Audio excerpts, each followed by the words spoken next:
Well, it's time for our weekly financial forecast. We're here with Tim Fitzwilliams from Fitzwilliams Financial, as we are every Tuesday. Tim, welcome back. Thank you for having me. You got to be getting used to this place by now. I am. I like it. It's fun. Okay, very good. And, our topic today, sort of a mantra, lose more, lose less to make more. Right. Now, what does that mean and how do we do it? So what we're talking about is being able to have less volatility in our portfolio, right? What can we do to do that? So we target a 25% to 50% less loss in times of volatility. That's the goal. You talk about volatility a lot. It seems like that is a critical component when you approach financial management. Yes, a lot of people look at things as it's not a big deal, right? Because I had a little bit of a drop in my portfolio and it all comes back. And that is correct. But we take the standpoint that if you could lose less in those critical moments, right?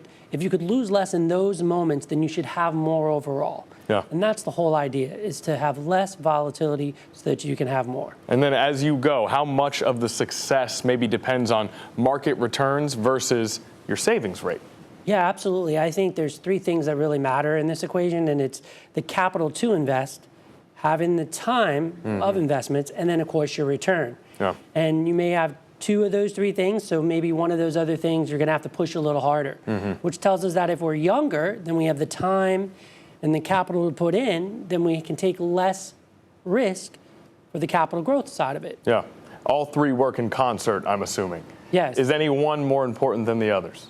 I think if I really had to look at it, I think the concept of saving, so the actual capital to put away is the most important. Yeah, that one comes first, but you need all three. That's pure opinion, but yeah, you need all three. Very good, very good. Now, our rule when it comes to trimming winners versus letting them run, having that self-discipline a little bit. Yeah, I think that's extremely important. That's called rebalancing, right?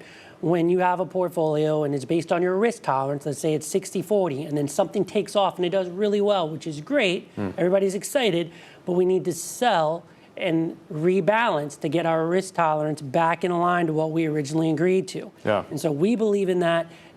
Extremely important. We believe that it's extremely important. And so what we do is we rebalance on a weekly basis and we look at things on a daily basis. So that way, if something happens today in the news that could have a major effect on your portfolio, we're making changes today. Yeah, difficult for people psychologically to reset like that, no? It can be, absolutely. That's why you want to have a professional or a fiduciary that's looking at things on an active and tactical manner so that you can get action done right away and not let your emotions take over. Yeah, and that's so difficult to do. You get excited, you see that you're winning, you feel invincible, but if you can take a step back, rebalance, as you said, absolutely, more long-term success. It's just like you said earlier, like if you're out and you're playing blackjack or something and you're winning money, let's take a chip off and put it back in the pocket. Put it back in the pocket. There you go. You get home the next day, look at that, a pocket full of chips. You're good to go. That's right. That's the game plan. Always a pleasure, Tim. We appreciate you stopping by. We'll see you next Tuesday. Yes, sir. All right, that does it for your financial forecast. Now, that forecast airs every Tuesday in our 4 p.m. show. If you have questions you want answered,